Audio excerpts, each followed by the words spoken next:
These old buildings do not belong to us only, that they have belonged to our forefathers, and they will belong to our descendants unless we play them false. They are not in any sense our property to do with as we like. We are only trustees for those that come after us.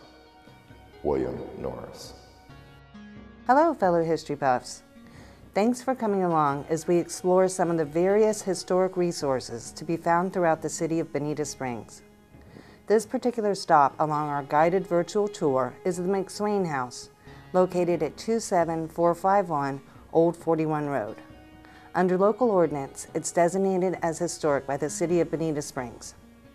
This house is named for the McSwain family, pioneers who settled in 1901 to the village of Survey, now officially the city of Bonita Springs.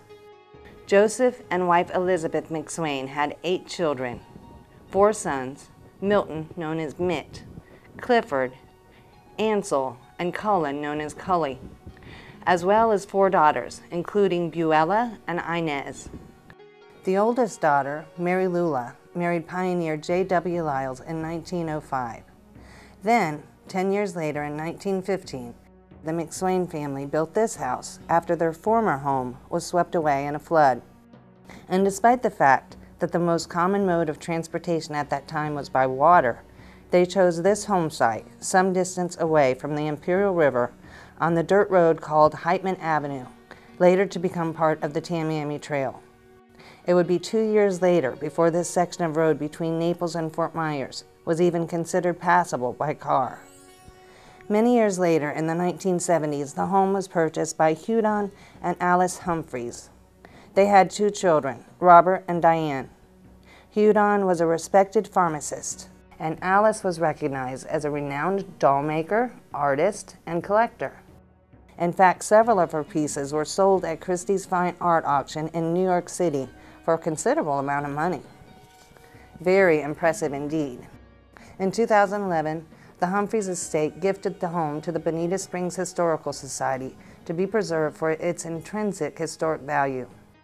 Built in 1915, it is one of the city's oldest examples of the wood frame vernacular construction and gable-styled roof common to that era.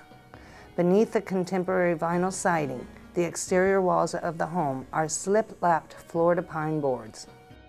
It's the strength and durability of this dense pine lumber that has allowed this simple structure to survive several hurricanes, even without the strapping now required in home construction. Even inside the roughly 1,400 square foot home, much of the original beadboard paneled walls and yellow pine flooring still remain intact. Currently, in 2012, it's being restored, and once completed, the home will be open to the public once again. A house comes with responsibilities, and a historic house comes with more responsibilities. Jane Powell. I'm so glad that you came along with us on this leg of our virtual tour of historic resources, but there's still so many more resources to explore. So come on and join us. We'll see you at the next historical site along the way.